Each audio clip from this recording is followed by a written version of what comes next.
আমাদের আজকের এই ভিডিও থেকে আমরা শিখব কিভাবে এমএস ওয়ার্ডে প্যারাগ্রাফ টুলস থেকে অ্যালাইনমেন্ট ব্যবহার করতে হয়।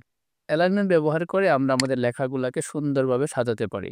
প্রথমত আমরা যদি কোনো একটি লেখাকে যেমন লেখা আছে বাংলাদেশের সৌন্দর্য, এই লেখাটিকে আমাদের মধ্যখানে নিয়ে আসতে চাই বা এটাকে মূলত আমরা টাইটেল হিসেবে ইউজ করতে চাই, তাহলে কি করব? কোনো একটি লেখাকে যদি আমরা মধ্যখানে নিতে চাই তাহলে অবশ্যই আমাদেরকে আ সেন্টার পয়েন্ট ইউজ করতে হবে। আমরা যদি এই সেন্টারে ক্লিক করি তাহলে কি হবে? লেখাটি অটোমেটিক্যালি আমাদের সেন্টারে চলে আসবে। আচ্ছা।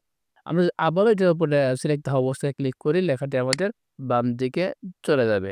আমরা ধরে নিলাম আমাদের এটি টাইটেল হিসেবে ইউজ করব, এজন্য আমরা এটাকে সেন্টারে রাখবো। সেন্টারে রেখে দিলাম। দ্বিতীয়ত আমরা যদি এখান থেকে এখন দেখি যে আমাদের এই যে লেখাটি রয়েছে এটা আমাদের বাম দিক থেকে খুব সুন্দরভাবে আছে এবং ডান দিক থেকে এলোমেলো অবস্থায় আছে। এটাকে বলা হয় লেফট অ্যালাইন। নিচে যে প্যারাগ্রাফটি রয়েছে এটা হচ্ছে আমাদের জাস্টিফাই। জাস্টিফাই করার কারণে কি হয়েছে? লেখাটি উভয় দিক থেকে সমান রয়েছে। দেখতে ভালো লাগে, দ্যাটস ওয়াই আমাদের জাস্টিফাই করা হয়েছে।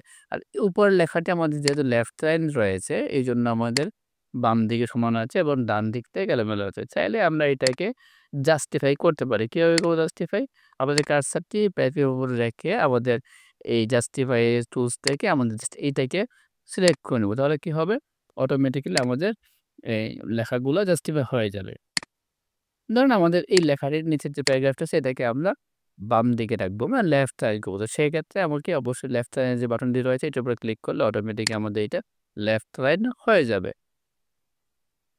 আমরা যদি নিচের দিকে একটু যাই, যেমন স্বাক্ষরটি লেখা আছে, স্বাক্ষরটি আমরা ধরেন আমরা রাইট দিকে মানে ডান দিকে রাখবো। তো সেক্ষেত্রে আমাকে কি করতে হবে? আমরা অনেকেই জানি কিবোর্ডের ট্যাব ব্যবহার করে এটা কিন্তু নেওয়া যায়। কিন্তু আমরা চাইলে এটাকে জাস্ট এক ক্লিকেই নিতে পারি, যেমন রাইট লাইন দিয়ে ব্যবহার করে।